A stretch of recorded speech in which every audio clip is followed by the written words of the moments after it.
testing, I'm pretty sure. So today we're going to talk about investigating roots of polynomial functions. And um, so for each function, we're going to sketch the graph. And then we're going to pay close attention to how the graph behaves at each x-intercept. And try to include some of those ideas in our sketch. And then we're going to do some of the stuff that we've already been doing. State the degree, the number of roots, the x-intercepts, and the behavior of each x-intercept. Notice what the behavior says. Whether it touches or crosses the x-axis. So first of all, when we look at our function here with 4 binomials in it, we go, oh man, are we going to have to multiply that out? We're not going to have to multiply that out. If we want to simplify it a little bit, what we're going to do is we're going to take x plus 2 and x plus 2, which are the same factor, and write it as x plus 2 squared. And then there's nothing else that we can do with the x minus 2 and the x minus 3. So our goal is not necessarily to put this in standard form. I didn't leave enough space on the paper to put this in standard form. But what we want to know now here, even before we graph, is what's the degree of this function? So the thing is, the degree on this x is 1. And this degree on this x is 1. And the degree on this x is 1. And the degree on that x is 1. And we're going to be multiplying those all together. If we multiplied them all together, what would be our highest degree term? Multiply this times this, and then we'd have x squared. Multiply this times this, and we'd have x squared again. So how many would we have when we did x squared times x squared? X to the 4. So our degree is 4. And we will graph it here in a minute, but how many roots do we have if our degree is 4? Still 4. So where do our intercepts come from? And I know I need to graph, but I do want to show you a couple of things before we get into the picture and the crosses and the touches stuff. I'm going to erase these ones up here just to keep them out of the way. So what are our x-intercepts? Well, luckily our function is in factor form already. So what we would do to figure this out is we would take x plus 2 and we would set it equal to 0. And then when we would subtract 2 from both sides, we get x equals -2. Well, one of our x-intercepts is -2. I started with the first binomial, so let's look at the next binomial. X plus 2 equals 0. Subtract 2 from both sides, and we get x equals -2. And -2 again. Seems logical. If we take x minus 2, our third binomial up there in our problem, and we add 2 to both sides, we end up with x equals +2. There's our third root. And then finally, with the x minus 3 equals 0, let me check there, yes, x minus 3, we add 3 to both sides, we get x equals 3. There's our fourth root. We said fourth degree, 4 roots, which is true. So now let's take out our calculator and let's type it in, and it doesn't matter. We can type in the original function. We can type in the simplified function. It's not going to make any difference.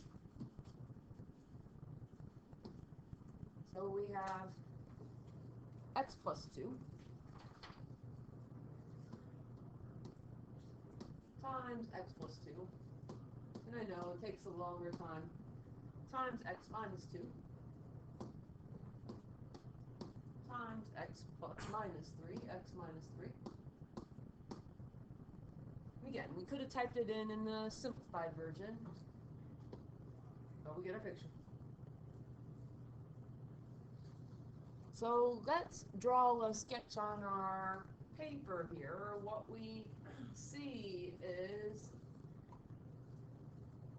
it goes off the graph a little bit, but the important concept here is that we have a root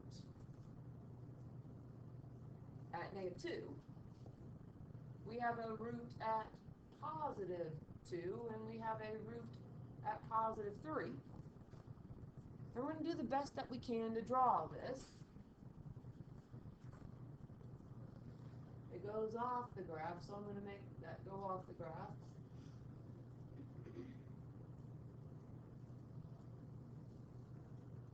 And there's our picture.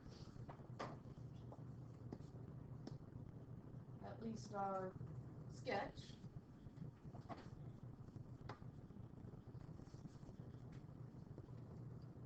And now let's look at the behavior. We've got the degree, we've got the x-intercepts. We want to look at the behavior now. Our first root that we wrote down is -2. Do we cross the x-axis, or do we simply touch the x-axis? We just touch it. And it doesn't change, since we've got -2 and -2, it doesn't change there. We touch. In contrast, when we get over here to the root of 2, the question is, does it cross the x-axis or does it touch the x-axis? Now what we see is that it actually does cross the x-axis, as well as the 3. They cross the x-axis.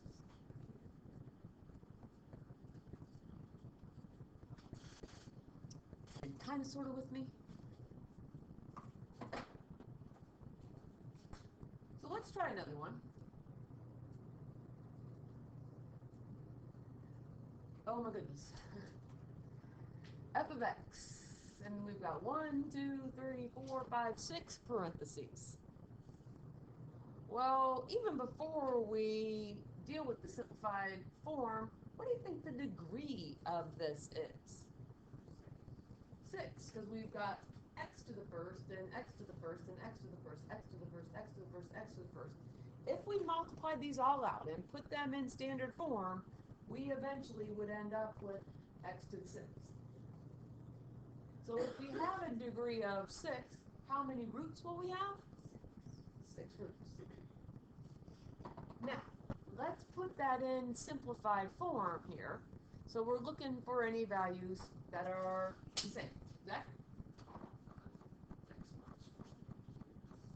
X minus 1 is cubed. I'm going to write it over here. X plus 3 is going to be squared. And then we have our x minus 2.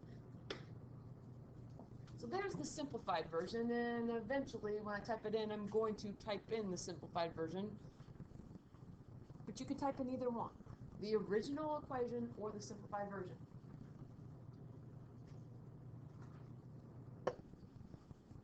So our first root, we can take x minus 2, set it equal to 0.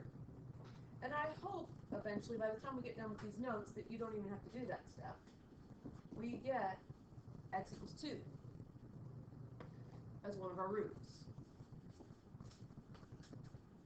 The next binomial that we wrote down is x plus 3. And we get x plus 3 equals 0. And we're going to subtract 3 from both sides. Get x equals -3. Do we need to do the math again to come up with that root? Or what's the next root? -3 again. We came up with a -3 from this. We came up with -3 with this. So then we have x minus 1. X minus 1 equals 0. We want to solve, so we're going to add 1 to both sides. So So we end up with x equals 1. How many times are we going to write down 1 over here? Why do you think we're writing down 3 1s? It's x minus 1 cubed. We wrote down negative 3 twice because it was squared, and we only had to write 2 down once because there was only 1 of them. So now we've got our 6 roots. Let's type it into the calculator to look at the picture. So, again, you can type in the original function, or you can type in the simplified version. This time I'm going to type in the simplified version, which is x minus 2 times x plus 3 squared times x minus 1 cubed. And we'll get our picture. So it looks a little wacky, but that's why we're just sketching. We're not going to make it super accurate necessarily. But when we draw our picture here, notice that we have a root at negative 3. We have a root at 1. And we have a root at 2. All of those that we listed.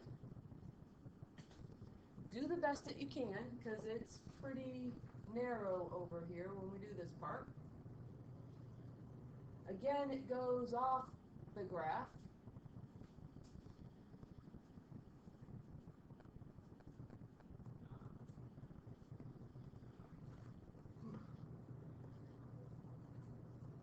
And this isn't really pointed, but it kind of looks pointed on our graph as well. I think I did reasonably well on our sketch. This drops down a little bit lower, but it's a sketch. We're not making this super accurate. We need a decent sketch so that we can identify what's happening at these roots. So when we look over here at 2, the first root listed, here's 2. Are we going to cross or are we going to touch? We're going to cross. Negative 3 over here, are we going to cross or are we going to touch the x-axis? Touch. We touched the x-axis this time. I have, yesterday, we talked about how this is a duplicate root. The negative 3, it's a duplicate. And our third is triplicate. We have 3 of them. Do we cross or do we touch the x-axis at root 1? We cross. And cross means that there's something above the x-axis and something below the x-axis. Over here, if we go back to our negative 3, all of our graph is above the x-axis. Somebody else referred to it as it hits the x-axis and it bounces off.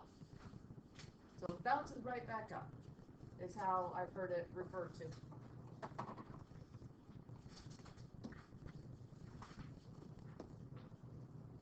So let's get started on this one, and I will let you finish. If we write this in simplified version, we have x times x, which is x squared, times x minus 4 times x plus 2. Will that help you come up with the roots? And still perplexion out there. So, what do we think the degree is? 1, 2, 3, 4. So if the degree is 4, how many roots do we have? Still have 4. And then we've got x equals 0. Remember, originally, in the original problem, we had x times x. So there's going to be another 0. take a moment here while I put the graph in here.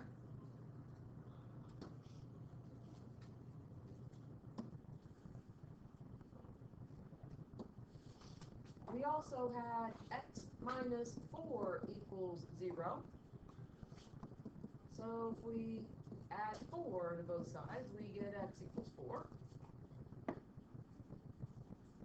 And x plus 2 equals 0. Again, I hope that you're kind of getting the feeling for this. There's nothing wrong with doing this stuff. But that might be a place where you can skip a step eventually if you see the pattern.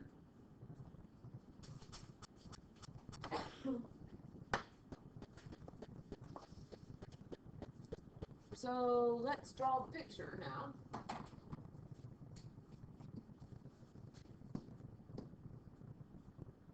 And again, you can draw the original or you can draw the simplified version. It does not make any difference.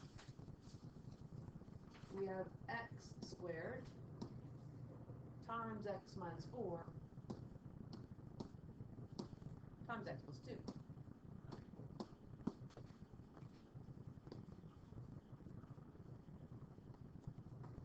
And it almost fit on there, but not quite.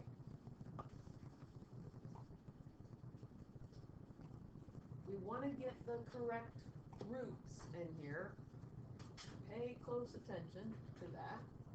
We've got a root at negative 2. We have a root at 0 and a root at 4.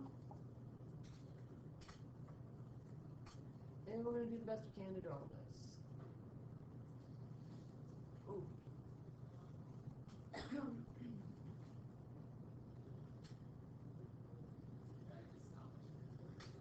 Goes off the graph.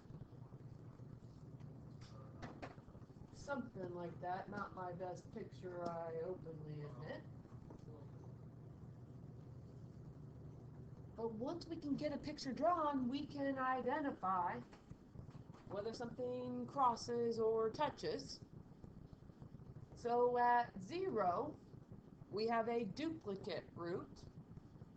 And what happens with that duplicate root? Do we cross or do we touch the x-axis? Touch. Once again, you can think of it as it touches that and it kind of hits at 0 and then it bounces back off. At 4, do we cross or touch the x-axis? Cross.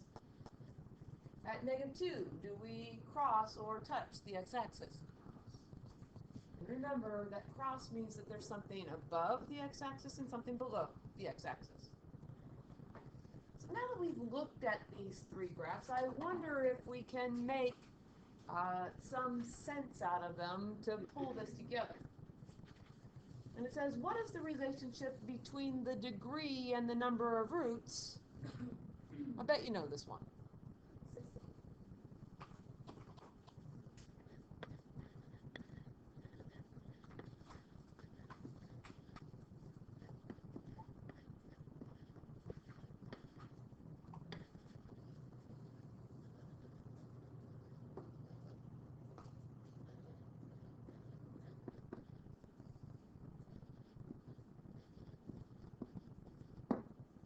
The degree tells us how many roots that we have.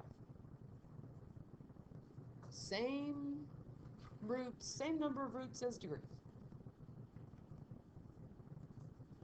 So, is there a relationship between the degree and the number of unique roots, which is question number 2?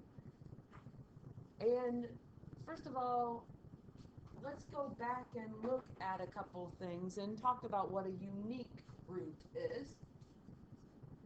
But I bet you know. So 2 is a unique root, and 3 is a unique root because negative 2 is a duplicate. Or on example number 2, again, 2 is a unique root, but we have a duplicate on negative 3, and we have a triplicate on the 1s. And 4 is a unique root, and -2 is a unique root, but 0 is a duplicate. So is there anything that we can say about unique roots?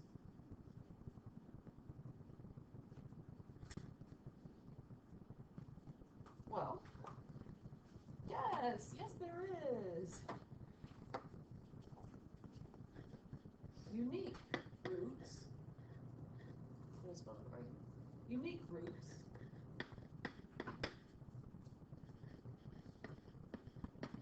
cross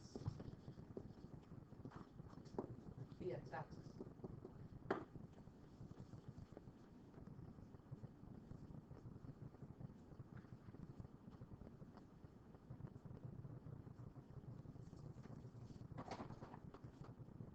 And really, that kind of leads into 3 and 4, because 3 says, what is similar about factors that have an even power? So when we have something like x minus 2 squared, what happened to our root when we had a square term? We're looking at the behavior, and we might have to go back and look. So we had x squared, and what happened over here to behavior?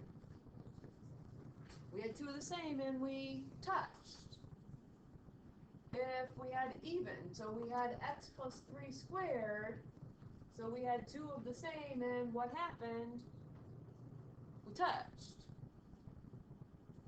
Did we have any 2 of the same? We did. The x plus 2, we had 2 of the same. What happened? It touched. What can we say about even roots then? Even power? Well, they touch.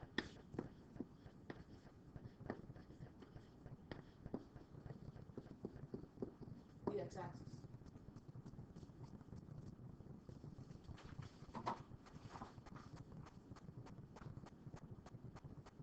Consequently, what do you think happens when we have an odd power? What is similar about the factors that have an odd power? They cross.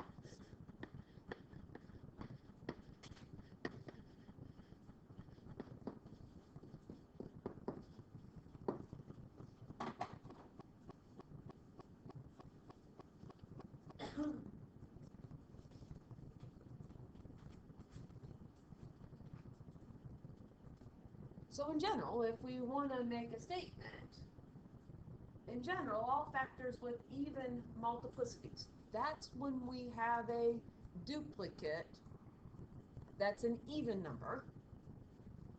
When we have even, we touch the x-axis. And all factors with odd multiplicities will cross. So I seem to be saying the same thing over and over and over again.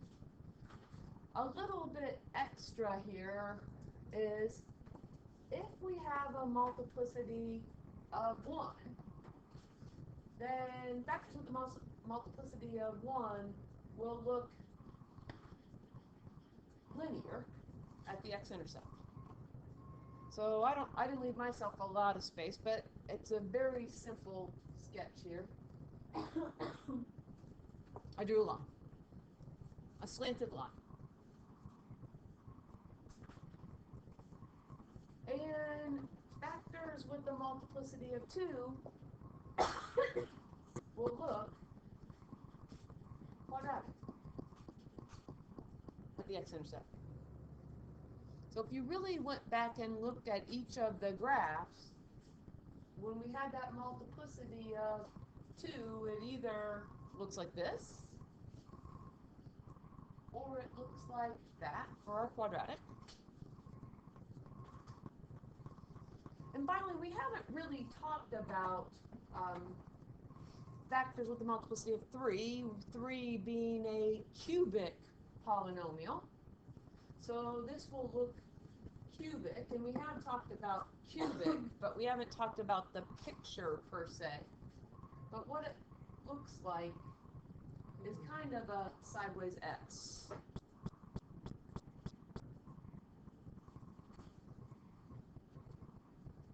So as we finish here,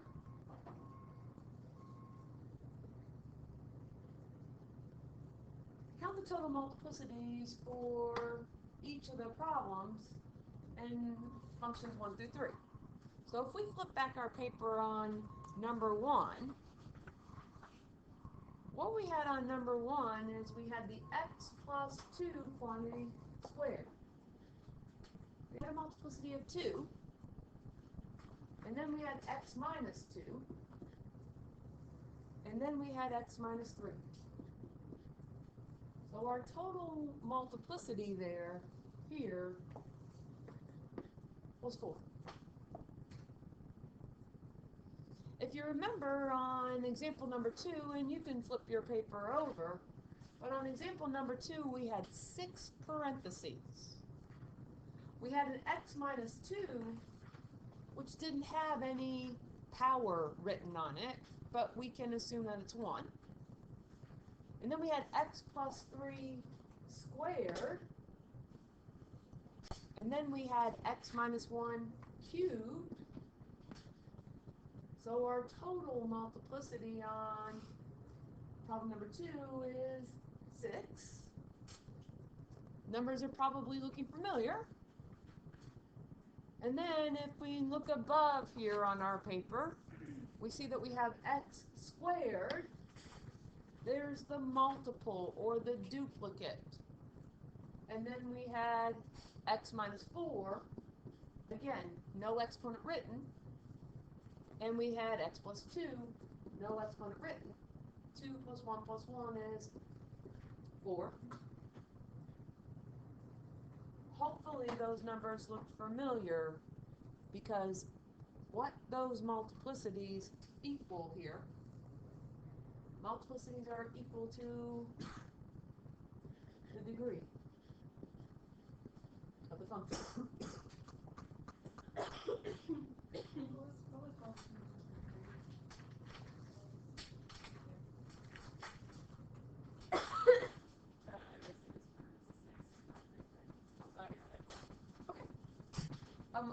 One thing here before I set you off on your own, I'd like to take a look at the homework here and go through problem number 1 with you to get you going in the right direction. Because there is one little extra in there that might be confusing. So if we flip over here to our homework, here's our first problem, and it looks pretty similar, but it's just a slight bit different. So we want to take a look at this one. So without graphing, there's that without graphing again. State the degree, the number of roots, the multiplicities of each root, the behavior of the graph at each x-intercept, and what the graph looks like. That's the new part there. But as we take a close look on this one, what degree are we working with? Degree 3. So if our degree is 3, how many roots are we going to have? 3. So our first root is going to come from our first parentheses.